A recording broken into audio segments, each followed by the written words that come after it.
അധ്യക്ഷൻ ഷിബുക്ക, വേദിയിലുള്ള നിഹാൽ ഉൾപ്പെടെയുള്ള വിദ്യാർത്ഥി പ്രസ്ഥാനത്തിൻ്റെ നേതാക്കന്മാരെ, ഈ സെമിനാറിൻ്റെ സംഘാടക സമിതിയുടെ ഭാരവാഹികൾ, ഈ സെമിനാറിൽ പങ്കെടുക്കുന്നതിന് വേണ്ടി എത്തിച്ചേർന്നിട്ടുള്ള വിദ്യാർത്ഥിനി സുഹൃത്തുക്കളെ, ഏറ്റവും പ്രിയപ്പെട്ട ജനാധിപത്യ വിശ്വാസികളെ, സഖാക്കളെ, പതിറ്റാണ്ടിപ്പുറത്താണ് വിദ്യാർത്ഥി പ്രസ്ഥാനത്തിൻ്റെ അഖിലേന്ത്യാ സമ്മേളനം കേരളത്തിൽ വെച്ച്, കോഴിക്കോട് വെച്ച് നടത്തുന്നതിന് വേണ്ടി തീരുമാനിച്ചിട്ടുള്ളത്. വരുന്ന ജൂൺ മാസം 27 മുതൽ 30 വരെ രാജ്യത്തെ വിദ്യാർത്ഥി പ്രസ്ഥാനത്തിൻ്റെ നേതൃത്വമാകെ കോഴിക്കോട് സംഗമിക്കുകയും പോയ കാലത്തെ ഈ രാജ്യത്ത് നമ്മൾ നടത്തിയ സംഘടനാ പ്രവർത്തനത്തെ സംബന്ധിച്ച്, സമരപോരാട്ടങ്ങളെ സംബന്ധിച്ച് അവലോകനം നടത്തി ഇന്നത്തെ ഇന്ത്യയിൽ വരാനിരിക്കുന്ന പോർമുഖങ്ങളിലേക്ക് ആവശ്യമായ ഊർജം സമാഹരിച്ച് സമ്മേളനം പിരിയും. വളരെ ആവേശത്തോടെയാണ് കേരളത്തിലെയും കോഴിക്കോട്ടെയും വിദ്യാർത്ഥികളും പൊതുസമൂഹവും എസ്എഫ്ഐയുടെ അഖിലേന്ത്യാ സമ്മേളനത്തെ സ്വാഗതം ചെയ്തുകൊണ്ടിരിക്കുന്നത്. വൈവിധ്യമാർന്ന അനുബന്ധ പ്രചരണ പ്രവർത്തനങ്ങൾ സംസ്ഥാനത്തുടനീളം കഴിഞ്ഞ 1 മാസക്കാലമായി നടന്നുകൊണ്ടേയിരിക്കുകയാണ്.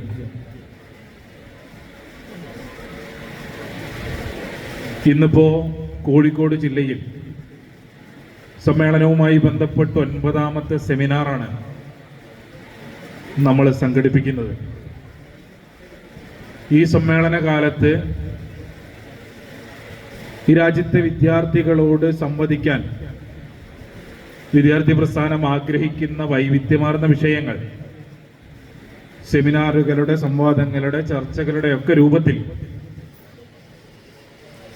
വലിയ ആശയപ്രചാരണ ഉപാധിയായി നമ്മൾ ഏറ്റെടുത്ത് മുന്നോട്ട് കൊണ്ടുപോയിക്കൊണ്ടിരിക്കുകയാണ്.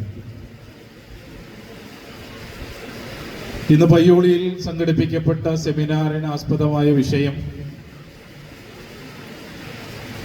പുതുകാല വിദ്യാഭ്യാസവും കേരളം എന്ന ബദലുമാണ്.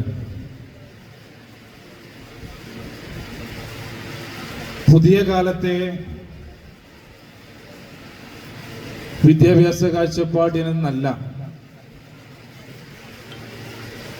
ഇന്ത്യയിലെ ആകെ ഇന്നോളമുള്ള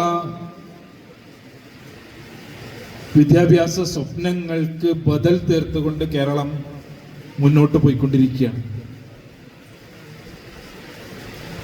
കേരളത്തിലെ വിദ്യാഭ്യാസ ക്രമം 2025 പിന്നിട്ട് മുന്നോട്ട് പോകുമ്പോൾ കേരളത്തിന് പുറത്ത് ഇന്ത്യയിലെ മറ്റിതര സംസ്ഥാനങ്ങളിലെ വിദ്യാഭ്യാസ ക്രമം 7.5 പതിറ്റാണ്ട് പുറകിലാണ് എന്നതാണ് യാഥാർത്ഥ്യം. ഞാനിതിൻ്റെ 2 വശങ്ങൾ മാത്രം സംസാരിച്ചുകൊണ്ട് സ്മിജ ടീച്ചറിലേക്ക് മൈക്ക് കൈമാറാമെന്നാണ് ആഗ്രഹിക്കുന്നത്. നമുക്കറിയാം, ഇന്ത്യ പിറവികൊള്ളുന്ന ഘട്ടത്തിൽ, ഇന്ത്യ രൂപീകരിക്കപ്പെടുന്ന ഘട്ടത്തിൽ പുതിയ ഇന്ത്യ എങ്ങനെയായിരിക്കണം എന്നുള്ളതിനെ സംബന്ധിച്ച്, ഇന്ത്യയുടെ വൈവിധ്യമാർന്ന മേഖലകൾ എങ്ങനെ മുന്നോട്ട് പോകണം എന്നതിനെ സംബന്ധിച്ച് നമ്മുടെ രാജ്യത്തിൻ്റെ നിർമ്മാതാക്കൾക്ക്, സ്വാതന്ത്ര്യ സമര പോരാളികൾക്ക്, ഇന്ത്യ പിറവി കൊണ്ട ഘട്ടത്തിൽ ഉണ്ടായിരുന്ന രാഷ്ട്രീയ നേതൃത്വത്തിന്, രാജ്യത്തിൻ്റെ ഭരണഘടന നിർമ്മിച്ച ഭരണഘടനാ നിർമ്മാതാക്കൾക്കൊക്കെ രാജ്യത്തിൻ്റെ സമസ്ത മേഖലകളും നാളെ എങ്ങനെയായിരിക്കണം എന്നതിനെക്കുറിച്ച് വളരെ വിശാലമായ കാഴ്ചപ്പാടുണ്ടായിരുന്നു. ആ വിശാലമായ കാഴ്ചപ്പാടുകളെ മുൻനിർത്തിക്കൊണ്ട് തന്നെയാണ് രാജ്യത്തിൻ്റെ ഭരണഘടന അവർ നിർമ്മിച്ച് നാളത്തെ ഇന്ത്യക്ക് അടിത്തറ പാകിയത്. ഭരണഘടന നിർമ്മിക്കപ്പെട്ട് 7.5 പതിറ്റാണ്ടിനിപ്പുറത്താണ് നമ്മളുള്ളത്. ഇന്ത്യയുടെ ഭരണഘടന രാജ്യത്തെ സമസ്ത മേഖലകളിലെ മനുഷ്യരെയും അഭിസംബോധന ചെയ്തതിനേക്കാൾ മനോഹരമായിട്ടാണ് രാജ്യത്തെ വിദ്യാർത്ഥിത്വത്തെ അഭിസംബോധന ചെയ്യുന്നത്. അത് ഈ രാജ്യത്തെ മുഴുവൻ ആളുകൾക്കും സൗജന്യമായ വിദ്യാഭ്യാസം ഉറപ്പു നൽകിക്കൊണ്ടാണ്, പ്രാഥമിക വിദ്യാഭ്യാസം ഉറപ്പു നൽകിക്കൊണ്ടാണ്. ഈ രാജ്യത്തെ മുഴുവൻ ആളുകൾക്കും സൗജന്യമായ സാർവത്രികമായ പ്രാഥമിക വിദ്യാഭ്യാസം അത് ഉറപ്പുവരുത്തേണ്ടുന്നത് സ്റ്റേറ്റിന്റെ ഉത്തരവാദിത്വമാണ് എന്ന് പറഞ്ഞു വെച്ചൊരു ഭരണഘടന സ്വന്തമായുള്ള രാജ്യത്തിന്റെ പേരാണ് ഇന്ത്യ. ആ ഭരണഘടന പിറവി കൊണ്ട് 7.5 പതിറ്റാണ്ടിനിപ്പുറം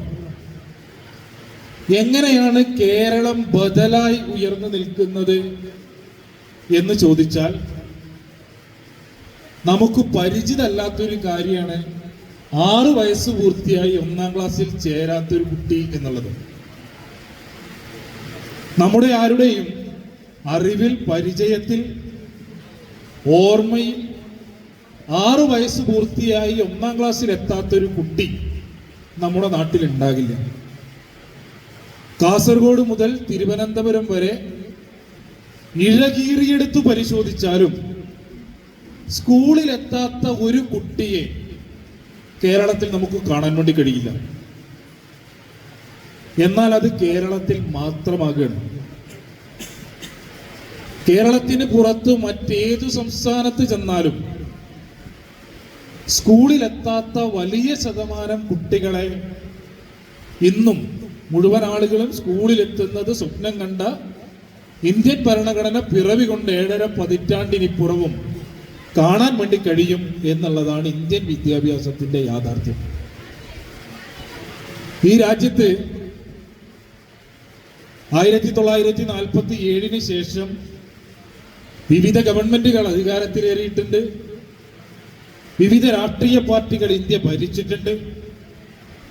ഈ രാഷ്ട്രീയ പാർട്ടികൾ, ഗവൺമെന്റുകൾ വിവിധ വിദ്യാഭ്യാസ കാഴ്ചപ്പാടുകൾ ഇന്ത്യയിൽ അവതരിപ്പിച്ചിട്ടുണ്ട്.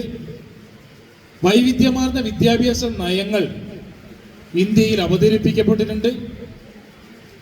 എന്നാൽ ഈ വിദ്യാഭ്യാസ കാഴ്ചപ്പാടുകളോ വിദ്യാഭ്യാസ നയങ്ങളോ ഒന്നും തന്നെ രാജ്യത്തെ അവസാനത്തെ വിദ്യാർത്ഥിയെയും സ്കൂളിൽ എത്തിക്കാൻ കരുത്തുള്ളവയായിരുന്നില്ല എന്നുള്ളതാണ്.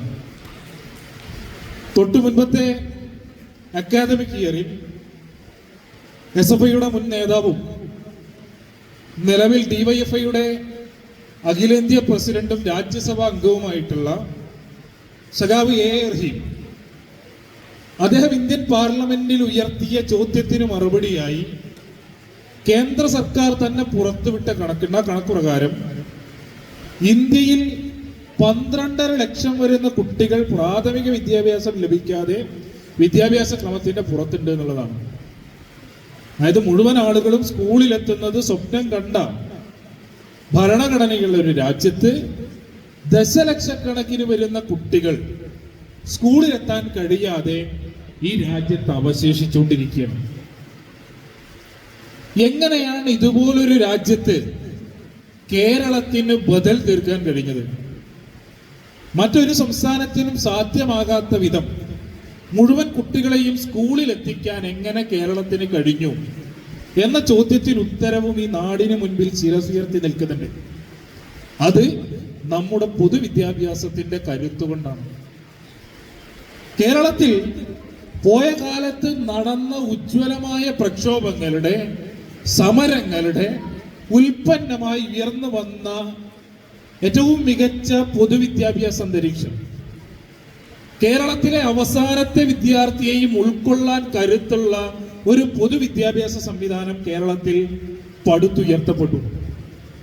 അതിന്റെ ഭാഗമായി അവസാനത്തെ വിദ്യാർത്ഥിയെയും ഉൾക്കൊള്ളുക എന്ന് മാത്രമല്ല, ഉൾക്കൊള്ളുന്ന വിദ്യാർത്ഥിക്ക് ഏറ്റവും മികച്ച ക്വാളിറ്റിയുള്ള വിദ്യാഭ്യാസം ഉറപ്പുവരുത്താൻ പാകത്തിലേക്ക് നമ്മുടെ പൊതുവിദ്യാഭ്യാസ സംവിധാനം വളർന്നു. ഇങ്ങനെ രാജ്യത്തിന് മുൻപിൽ മുഴുവൻ കുട്ടികളെയും സ്കൂളിലെത്തിക്കാൻ ഏക മാർഗം, ഏക ബദൽ പൊതുവിദ്യാഭ്യാസ മേഖലയെ ശക്തിപ്പെടുത്തുകയാണ് എന്നതിൻ്റെ പരീക്ഷിച്ച് വിജയത്തിലെത്തിയ മോഡൽ കേരളത്തിൽ ഇങ്ങനെ ഉയർന്നു നിൽക്കുമ്പോഴാണ് 2020 പുതിയ ദേശീയ വിദ്യാഭ്യാസ നയം രാജ്യത്ത് അവതരിപ്പിക്കപ്പെടുന്നത്. ആ ദേശീയ വിദ്യാഭ്യാസ നയം അവതരിപ്പിക്കപ്പെടുമ്പോൾ 2019 അതിന്റെ ഡ്രാഫ്റ്റ് പുറത്തേക്ക് വരുന്ന ഘട്ടത്തിൽ തന്നെ രാജ്യത്തെ വിദ്യാഭ്യാസ മേഖലയുടെ നല്ല മുന്നോട്ട് പോക്ക് ആഗ്രഹിക്കുന്ന മുഴുവൻ ആളുകളും ആദ്യം നോക്കിയത് കേരളത്തിലെ മുഴുവൻ കുട്ടികളെയും ഉൾക്കൊള്ളാൻ കരുത്തുള്ളതാണോ ഈ പുതിയ വിദ്യാഭ്യാസ നയം എന്നുള്ളതായിരുന്നു. എന്നാൽ ആ പുതിയ വിദ്യാഭ്യാസ നയം രാജ്യത്തോട് വിളിച്ചു പറയുന്നു, ഇനി സർക്കാരുകൾ സ്കൂൾ നടത്തേണ്ടതില്ല എന്ന്. സർക്കാരുകൾ സ്കൂൾ നടത്തിപ്പിൽ നിന്ന് പിന്മാറണം എന്ന അർത്ഥശങ്കയ്ക്കിടയില്ലാതെ 2020 പുതിയ വിദ്യാഭ്യാസ നയം പറഞ്ഞു വെക്കണം. സർക്കാരുകൾ സ്കൂൾ നടത്തുന്നത് ലാഭകരമായ ഒരു ഏർപ്പാടല്ല. ആയതിനാൽ സ്വകാര്യ പാർട്ടികൾ, സ്വകാര്യ ഏജൻസികൾ അവർ സ്കൂൾ നടത്തിപ്പുമായി മുന്നോട്ട് പോയിക്കൊള്ളട്ടെ എന്ന് പറഞ്ഞു വെക്കുന്ന ഒരു വിദ്യാഭ്യാസ നയം ദശലക്ഷക്കണക്കിന് വരുന്ന കുട്ടികൾ സ്കൂളിലെത്താത്ത ഇന്ത്യയിൽ അവതരിപ്പിക്കപ്പെടുകയാണ്. എന്തായിരിക്കും അതിന്റെ റിസൾട്ട്? അതിന്റെ റിസൾട്ട് മറ്റൊന്നും ആയിരിക്കില്ല. സർക്കാർ സ്കൂളുകൾ ഉള്ളത് കൊണ്ട് മാത്രം സ്കൂളിലെത്താൻ കഴിഞ്ഞ വലിയൊരു ശതമാനം വിദ്യാർത്ഥികൾ രാജ്യത്ത് അവശേഷിക്കുന്നുണ്ട്. അവരെ കൂടി വിദ്യാഭ്യാസ ക്രമത്തിൽ നിന്ന് പുറന്തള്ളുക. അങ്ങനെ പുറന്തള്ളപ്പെടുന്ന വിദ്യാർത്ഥികൾ ആരായിരിക്കും?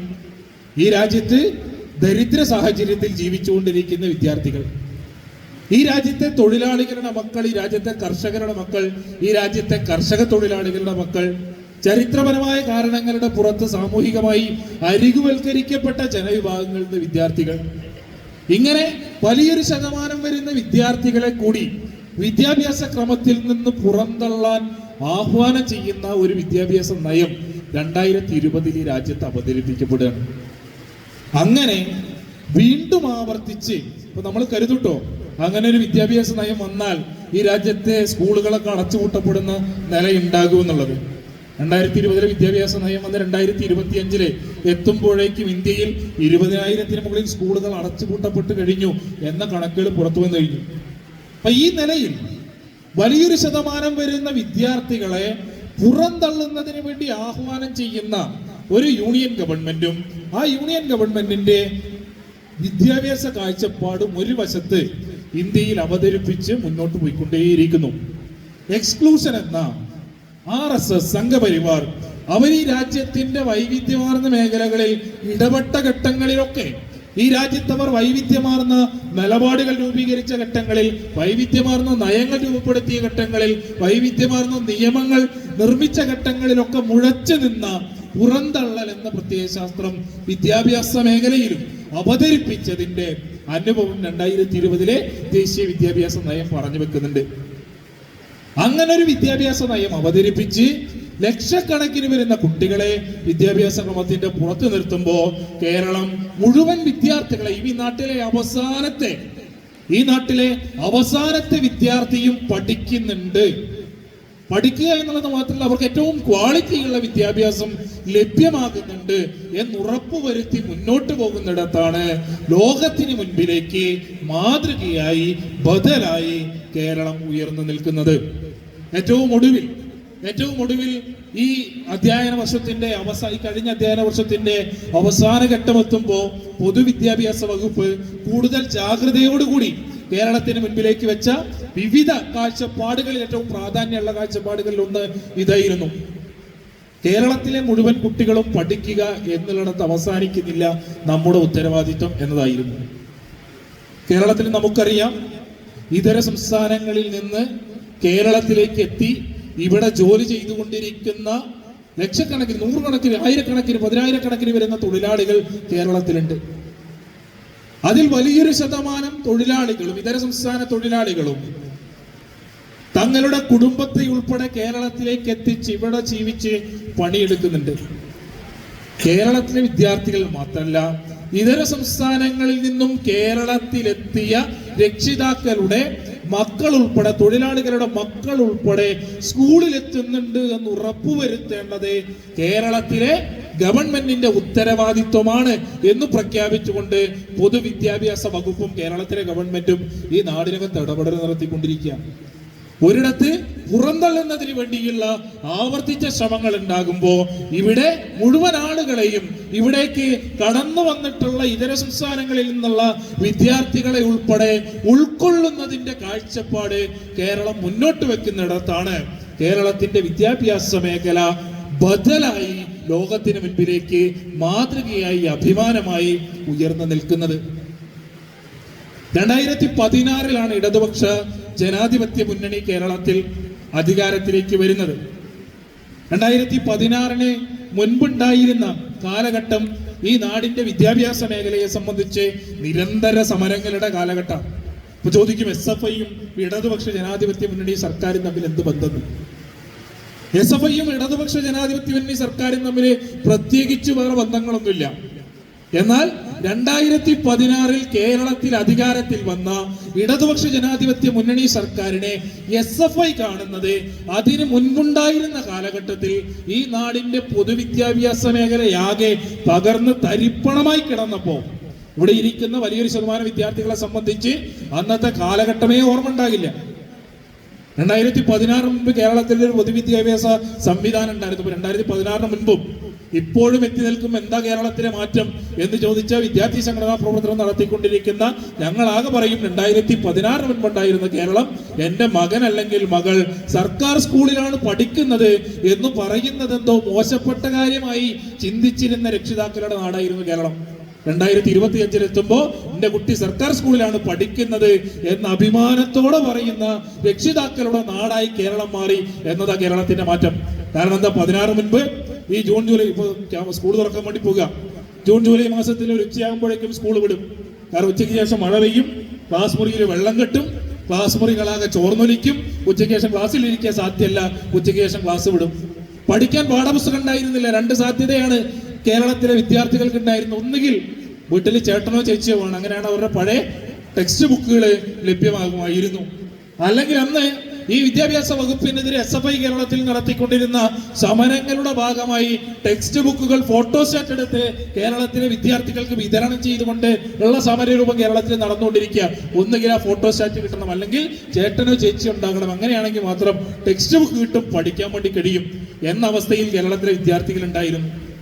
ഓണപ്പരീക്ഷ കഴിഞ്ഞിട്ടും പഠിക്കാനുള്ള പാഠപുസ്തകം ലഭിക്കാത്ത കുട്ടികളുടെ നാടായിരുന്നു കേരളം.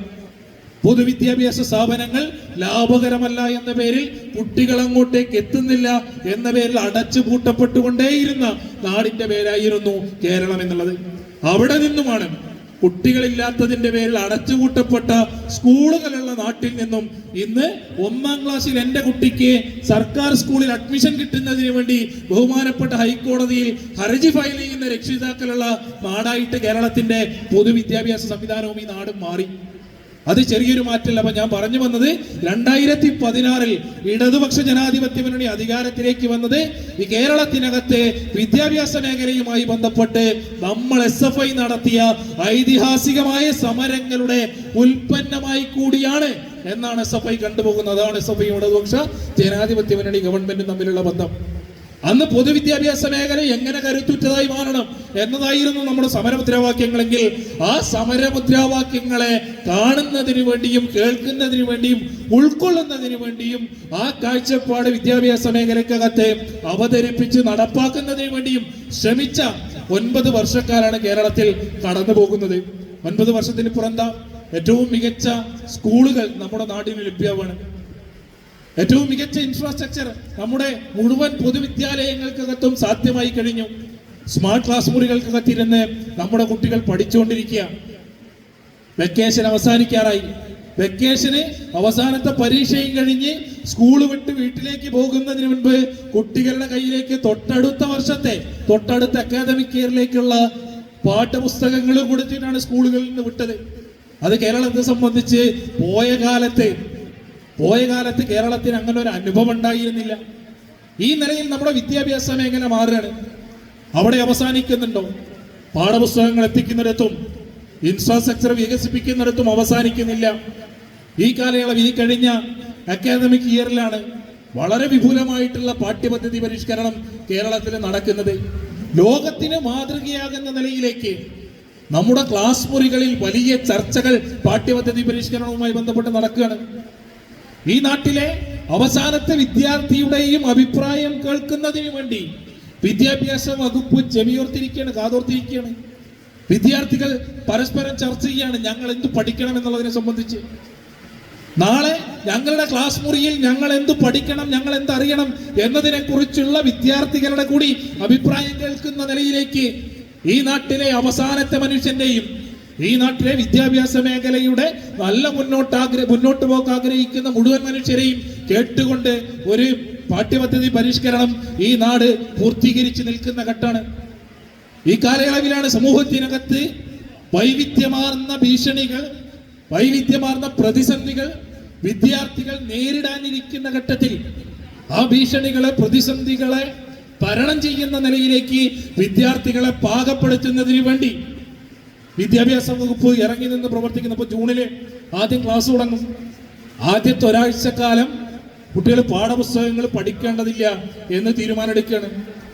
ആദ്യത്തെ ഒരാഴ്ചക്കാലം കേരളത്തിലെ സ്കൂളുകളിലെ വിദ്യാർത്ഥികളെ സംബന്ധിച്ച് അവർക്ക് നാട്ടിൽ നിലനിൽക്കുന്ന നിയമങ്ങളെ പരിചയപ്പെടുത്തുന്നതിന് വേണ്ടി ആ ദിവസങ്ങളെ മാറ്റി നിർത്താൻ വേണ്ടി തീരുമാനിക്കുക. ആദ്യത്തെ ഒരാഴ്ചക്കാലം ക്ലാസ് മുറികളിൽ പോയിരുന്ന് മയക്കുമരുന്ന് ഉൾപ്പെടെ, ലഹരി ഉൾപ്പെടെ നാട്ടിലെ യുവതലമുറയെ വിഴുങ്ങാൻ ഒരുക്കുന്ന വിപത്തുകളെ എങ്ങനെ ജാഗ്രതയോടെ നേരിടണം എന്നതിനെ കുറിച്ച് വിദ്യാർത്ഥികളോട് സംവദിക്കുന്നതിന് വേണ്ടി ആദ്യത്തെ ഒരാഴ്ചക്കാലത്തെ മാറ്റിവെക്കണം എന്ന കാഴ്ചപ്പാട് വിദ്യാഭ്യാസ വകുപ്പ് ആവിഷ്കരിക്കുകയാണ്. നമുക്കറിയാം, ഏറ്റവും ചെറിയ പ്രായം മുതൽ സാമൂഹ്യ മാധ്യമങ്ങളുടെ വലിയ സാധ്യതകളിലേക്ക് കടന്നു പോകുന്ന തലമുറയാണ് ഇന്ന് നിലനിൽക്കുന്നത്. ആദ്യത്തെ ഒരാഴ്ചക്കാലം സാമൂഹിക മാധ്യമ ഇടപെടലുകൾ എങ്ങനെയായിരിക്കണം എന്നുള്ളതിനെ സംബന്ധിച്ച്, സാമൂഹ്യ മാധ്യമങ്ങൾക്കകത്ത് ഒളിച്ചിരിക്കുന്ന അപകടങ്ങളെ സംബന്ധിച്ച് വിദ്യാർത്ഥികളെ ബോധ്യപ്പെടുത്തുന്ന നിലയിലേക്കുള്ള ഇടപെടൽ നടത്തണം എന്ന് വിദ്യാഭ്യാസ വകുപ്പ് തീരുമാനിച്ച് അതിനാവശ്യമായിട്ടുള്ള ഇടപെടൽ നടത്തി മുന്നോട്ട് പോകുകയാണ്. പുതിയ 10ാം ക്ലാസ്സിന്റെ സിലബസ് വരുമ്പോൾ പുതിയ 10ാം ക്ലാസ്സിലെ വിദ്യാർത്ഥികൾ ഉൾപ്പെടെ റോബോട്ടിക്സ് അടക്കം അവരുടെ പാഠ്യഭാഗങ്ങളായി ഉൾപ്പെടുത്തുന്ന നിലയിലേക്കുള്ള ഇടപെടൽ ഉണ്ടാകുകയാണ്. ഏത് രാജ്യത്താണെന്ന് ഓർക്കണം. നേരത്തെ സൂചിപ്പിച്ച പോലെ ദശലക്ഷക്കണക്കിന് വരുന്ന കുട്ടികൾക്ക് സ്കൂളിലെത്താൻ പോലും കഴിയാത്ത ഒരു രാജ്യത്ത് റോബോട്ടിക്സ് ഉൾപ്പെടെ, ആർട്ടിഫിഷ്യൽ ഇന്റലിജൻസ് ഉൾപ്പെടെ പാഠ്യപദ്ധതിയിൽ അവതരിപ്പിച്ച് അവയത്രയും വിദ്യാർത്ഥികളിലേക്ക് എത്തിച്ച് അവരുടെ കാഴ്ചപ്പാടുകളെ കൂടി ഉൾക്കൊണ്ട് ഏറ്റവും മികച്ച ഒരു തലമുറയെ വാർത്തെടുക്കുന്നതിന് വേണ്ടിയിട്ടുള്ള ഇടപെടൽ ഈ നാടിനകത്ത് നടന്നു മുന്നോട്ട് പോവുകയാണ്. അവിടെ അവസാനിക്കുന്നില്ല. ഈ കഴിഞ്ഞ 2020 വിദ്യാഭ്യാസ നയത്തിന്റെ അവതരണത്തിന്റെ തുടർച്ച തുറന്നിട്ട് കൊടുക്കുന്ന ചില വാതായനങ്ങളുണ്ട് നമ്മുടെ സിലബസിലേക്ക്, പാഠ്യപദ്ധതിയിലേക്ക്. ആ വാതിൽ വഴി കടന്നു വരാനിരിക്കുന്നത് നമ്മുടെ സിലബസിനകത്തേക്ക് ചരിത്ര വിരുദ്ധതയാണ്, നമ്മുടെ സിലബസിനകത്തേക്ക് അശാസ്ത്രീയതയാണ്, നമ്മുടെ സിലബസിനകത്തേക്ക് പിന്തിരിപ്പൻ ആശയങ്ങളാണ്, നമ്മുടെ സിലബസിനകത്തേക്ക് അപരമത വിദ്വേഷവും വെറുപ്പുമാണ്. ഇത് മുന്നിൽ കണ്ടുകൊണ്ട് അത്തരത്തിലുള്ള, നമുക്കറിയാലോ, കഴിഞ്ഞ ഒരേ അക്കാദമിക് ഇയറിൽ മാത്രം NCERT പാഠഭാഗങ്ങൾക്കകത്ത് നടത്തിയ പരിഷ്കരണങ്ങൾ എത്രമാത്രം ഉണ്ടായിരുന്നു എന്നുള്ളതിനെ സംബന്ധിച്ച് ചരിത്ര വിരുദ്ധത സിലബസിൽ തിരികെ കയറ്റിയതിന്റെ അനുഭവം നമുക്കില്ലേ? പല ചരിത്ര ഏടുകളും കീറി എറിയുന്നതിന് വേണ്ടി NCERTയും യൂണിയൻ ഗവൺമെന്റും തീരുമാനമെടുത്തതിന്റെ അനുഭവം നമ്മുടെ മുൻപിലില്ലേ? ഗാന്ധിയെ കൊന്നതാര് എന്നത് ഈ രാജ്യത്തെ വരാനിരിക്കുന്ന തലമുറ പഠിക്കണ്ട എന്ന് യൂണിയൻ ഗവൺമെന്റ് പറഞ്ഞതിന്റെ ഭാഗമായിട്ടാണല്ലോ ഗാന്ധിവധം ഉൾപ്പെടെയുള്ള പാഠഭാഗങ്ങൾ എടുത്തു മാറ്റപ്പെട്ടത്. ഈ വിധത്തിൽ ചരിത്ര വിരുദ്ധത പഠിപ്പിക്കുന്നതിന് വേണ്ടി, അശാസ്ത്രീയത പഠിപ്പിക്കുന്നതിന് വേണ്ടി, അപരമത വിദ്വേഷവും വെറുപ്പും പാഠഭാഗങ്ങളിൽ ഉൾക്കൊള്ളുന്നതിന് വേണ്ടി വളരെ ബോധപൂർവമായ ഇടപെടൽ, നിഷ്കളങ്കായിട്ടുള്ള ഒരു ഇടപെടലല്ല കേട്ടോ. ഈ ഇടപെടലത്തെയും രാജ്യത്തെ വരാനിരിക്കുന്ന തലമുറയുടെ തലച്ചോറുകളെ പിടിച്ചെടുക്കുക എന്ന വളരെ വിശാലമായ സംഘപരിവാർ പദ്ധതിയുടെ പരീക്ഷണമാണ് എന്ന് കണ്ടുകൊണ്ട് അത്തരത്തിലുള്ള ഒരു കത്രിക വെപ്പിനും കേരളത്തിന്റെ വിദ്യാഭ്യാസ മേഖലയെ വിട്ടുകൊടുക്കാൻ ഒരുക്കമല്ല എന്നൊരു സർക്കാർ ആവർത്തിച്ച് പ്രഖ്യാപിച്ചതിന്റെ അനുഭവം നമ്മുടെ മുൻപിലുണ്ട്. പാഠഭാഗങ്ങൾ, ചരിത്രഭാഗങ്ങൾ കീറി മാറ്റുമ്പോൾ നിങ്ങൾ കീറി മാറ്റുന്നത് അത്രയും കേരളത്തിലെ വിദ്യാർത്ഥികൾ പഠിക്കുക തന്നെ ചെയ്യും എന്ന് പ്രഖ്യാപിച്ചതിന്റെ അനുഭവം നമ്മുടെ മുൻപിലുണ്ട്. ഗോഡ്സെ ഗാന്ധിയെ കൊന്നതിനെ കുറിച്ച്, ഗാന്ധി വധത്തെ തുടർന്ന് ഇന്ത്യയിൽ RSS നിരോധിക്കപ്പെട്ടതിനെ കുറിച്ച്, ഗാന്ധിവധത്തിൽ RSSന്റെ പങ്കിനെ കുറിച്ച്, ഗാന്ധി വധക്കേസിൽ സവർക്കർ പ്രതിയായതിനെ കുറിച്ചൊക്കെ ഈ രാജ്യം ഇനി പറയരുത്, പഠിക്കരുത്. ഈ രാജ്യത്ത് നടന്ന വംശഹത്യകളെ കുറിച്ച്, വർഗീയ കലാപങ്ങളെ കുറിച്ച്, രാഷ്ട്രീയ ലാഭത്തിന് വേണ്ടി മനുഷ്യക്കുരുതികളാകെ നടത്തിയതിനെ കുറിച്ച് ഈ രാജ്യത്തെ മനുഷ്യർ പറയരുത്, പഠിക്കരുത്, അറിയരുത് എന്ന് പറയുമ്പോഴും രാഷ്ട്രീയ ബദൽ തീർത്തുകൊണ്ട് ഈ നാട് ചരിത്രത്തെ ചേർത്ത് നിർത്തും. ഈ നാടിന്റെ ചരിത്രം, ഈ രാജ്യത്തിന്റെ ചരിത്രം എന്റെയും നിങ്ങളുടെയും പൂർവികരുടെ ചരിത്രമാണ് എന്ന് ആവർത്തിച്ചു പറഞ്ഞുകൊണ്ട് ഒരു വെട്ടിമാറ്റലിനും കേരളത്തിന്റെ വിദ്യാഭ്യാസ മേഖല നിന്നുകൊടുക്കില്ല എന്ന് പ്രഖ്യാപിച്ചതിന്റെ ബദലി കാലയളവിൽ നമ്മൾ കണ്ടതാണ്. അങ്ങനെ ഉള്ളടക്കം എടുത്ത് പരിശോധിച്ചാൽ അതിന്റെ ക്വാളിറ്റി ആണെങ്കിലും അതിന്റെ പുരോഗമന കാഴ്ചപ്പാടാണെങ്കിലും ഈ നാടിന്റെ നല്ല മുന്നോട്ട് പോക്കിനാവശ്യമായ ഇടപെടൽ പരിഗണിച്ച് അങ്ങനെയാണെങ്കിലും നമ്മുടെ പൂർവികർ നേരത്തെ തുടക്കത്തിൽ സൂചിപ്പിച്ചതുപോലെ സ്വാതന്ത്ര്യ സമര പോരാളികൾ, ഭരണഘടനാ നിർമ്മാതാക്കൾ, സ്വാതന്ത്ര്യത്തിന് വേണ്ടി പോരടിച്ച് ഇന്ത്യയെ നിർമ്മിച്ച് രക്തസാക്ഷിത്വം വരിച്ച മനുഷ്യർ, അവരൊക്കെ സ്വപ്നം കണ്ട ഈ രാജ്യത്തിന്റെ ഒരു വിദ്യാഭ്യാസ കാഴ്ചപ്പാടുണ്ട്. ആ വിദ്യാഭ്യാസ കാഴ്ചപ്പാട് എവിടെയുണ്ട് എന്ന് ചോദിച്ചാൽ അത് അവശേഷിക്കുന്നത് കേരളത്തിൽ മാത്രമാണ്. അത് അവശേഷിക്കുക എന്നുള്ളതല്ല, ഏറ്റവും കരുത്തോടെ മുന്നോട്ട് പോകുന്നത് കേരളത്തിൽ മാത്രമാണ്. അപ്പോ കേരളത്തിന്റെ വിദ്യാഭ്യാസ മേഖല കൂടുതൽ മുന്നോട്ട് കുതിച്ചുകൊണ്ടിരിക്കുന്ന ഒരു ഘട്ടത്തിലാണ് നമ്മളുള്ളത്. ഞാൻ ദീർഘിപ്പിക്കുന്നില്ല, സ്മിത ടീച്ചർ വളരെ വിശദമായിട്ട് മറ്റു വശങ്ങളിലേക്കൊക്കെ കടക്കും. 2025 7.5 പതിറ്റാണ്ട് മുൻപിലുള്ള ഇന്ത്യയുടെ വിദ്യാഭ്യാസ കാഴ്ചപ്പാടിനോട് നമ്മൾ പോരടിച്ചുകൊണ്ടിരിക്കുക. താരതമ്യത്തിന് പോലും അർഹമല്ലാത്ത നിലയിൽ നമ്മുടെ വിദ്യാഭ്യാസ മേഖലയാകെ കുതിച്ച് മുന്നോട്ട് പോയിക്കൊണ്ടേയിരിക്കുകയാണ്. ആ മുന്നോട്ട് പോക്കിന് കൂടുതൽ കരുത്തു പകരുന്നതിന് വേണ്ടി നമുക്ക് കഴിയേണ്ടതായിട്ടുണ്ട്. ആ മുന്നോട്ട് പോക്കിന് നമ്മളാൽ കഴിയുന്ന കരുത്താകെ പകരുക എന്നതിനോടൊപ്പം ഞാനും നിങ്ങളും ഭാഗമായിരിക്കുന്ന, നമ്മൾ സംഘടനാ പ്രവർത്തനം നടത്തിക്കൊണ്ടിരിക്കുന്ന, നമ്മൾ ഹൃദയത്തിൽ ചേർത്ത് വെച്ചുകൊണ്ടിരിക്കുന്ന SFI അതിന്റെ രൂപീകരണ കാലഘട്ടത്തിൽ പ്രഖ്യാപിച്ച കാഴ്ചപ്പാടിന്റെ ലക്ഷ്യമുണ്ട്. ആ ലക്ഷ്യം ഈ രാജ്യത്തെ മുഴുവൻ ആളുകൾക്കും വിദ്യാഭ്യാസം എന്നുള്ള ലക്ഷ്യമാണ്. ഈ രാജ്യത്തെ മുഴുവൻ ആളുകൾക്കും വിദ്യാഭ്യാസവും തൊഴിലും ലഭ്യമാവുക എന്ന ലക്ഷ്യത്തിനകത്ത് ഈ രാജ്യത്തെ സ്കൂളുകളിലെ, ക്യാമ്പസുകളിലെ, യൂണിവേഴ്സിറ്റികളിലെ എവിടെല്ലാം വിദ്യാർത്ഥികളുണ്ടോ അവിടങ്ങളിൽ ആകെ വിദ്യാർത്ഥികളെ സംഘടിപ്പിച്ച് സംഘടനാ പ്രവർത്തനം നടത്തിക്കൊണ്ടിരിക്കുന്ന ആളുകളാണ്. നമ്മുടെ ദൗത്യം കേരളത്തിലെ അവസാനത്തെ വിദ്യാർത്ഥിയും സ്കൂളിലെത്തുന്നിടത്ത് അവസാനിക്കുന്ന ഒന്നല്ല. ഈ രാജ്യത്തെ നമുക്ക് സാധ്യമായതുപോലെ സ്കൂളിലെത്തുന്നതിന് വേണ്ടി, ക്ലാസ് മുറിയിൽ ഇരിക്കുന്നതിന് വേണ്ടി, പഠിക്കുന്നതിന് വേണ്ടി, വിദ്യാഭ്യാസ സംവിധാനത്തെ, കാഴ്ചപ്പാടിനെ, സ്വപ്നങ്ങളെ മുന്നോട്ട് കൊണ്ടുപോകുന്നതിന് വേണ്ടി കഴിയാത്ത ലക്ഷക്കണക്കിന്, ദശലക്ഷക്കണക്കിന് വരുന്ന കുട്ടികൾ രാജ്യത്ത് അവശേഷിക്കുകയാണ്. അവരുടെ വിദ്യാഭ്യാസ സ്വപ്നങ്ങൾക്ക് വേണ്ടി നിരന്തരം ശബ്ദിക്കുക, തെരുവിൽ സമരമായി മാറുക എന്ന രാഷ്ട്രീയ ദൗത്യം പ്രിയമുള്ളവരെ നമുക്കുണ്ട്. ആ രാഷ്ട്രീയ ദൗത്യം ഏറ്റെടുത്തുകൊണ്ട് നമ്മുടെ നാട്ടിൽ, നമ്മുടെ പ്രദേശത്ത് എവിടെയെല്ലാം വിദ്യാർത്ഥികളുണ്ടോ അവരെ സംഘടിപ്പിച്ചുകൊണ്ട് ആ മഹാസമരത്തിന്റെ ഭാഗമാക്കി മാറ്റുന്നതിന് വേണ്ടി നമുക്ക് കഴിയേണ്ടതായിട്ടുണ്ട്. പതിറ്റാണ്ടുകൾക്കിപ്പുറം കോഴിക്കോടിന്റെ മണ്ണിലേക്ക് വീണ്ടും ഒരു SFIയുടെ അഖിലേന്ത്യാ സമ്മേളനം കടന്നു വരുമ്പോ 27 മുതൽ 30 വരെ SFIയുടെ സമ്മേളനം കോഴിക്കോട് നടന്ന് പൂർത്തീകരിക്കപ്പെടുമ്പോ ആ മഹത്തായ സമരത്തിന്റെ മുന്നോട്ട് പോക്കിന് ആവശ്യമായ മുഴുവൻ ഊർജവും, മുഴുവൻ ഇന്ധനവും ആ സമ്മേളനം നിങ്ങൾക്ക് നൽകട്ടെ എന്ന് മാത്രം സൂചിപ്പിച്ചുകൊണ്ട് ഔപചാരികതയുടെ പേരിൽ ഈ സെമിനാർ ഉദ്ഘാടനം ചെയ്ത് അറിയിച്ചുകൊണ്ട് മുഴുവൻ ആളുകളെയും, ഈ സെമിനാറിൽ പങ്കെടുത്തുകൊണ്ടിരിക്കുന്ന മുഴുവൻ ആളുകളെയും ഏറെ ആവേശത്തോടെ അഭിവാദ്യം ചെയ്തുകൊണ്ട് ഞാൻ എൻ്റെ വാക്കുകൾ ചുരുക്കുന്നു. സ്നേഹാഭിവാദ്യങ്ങൾ.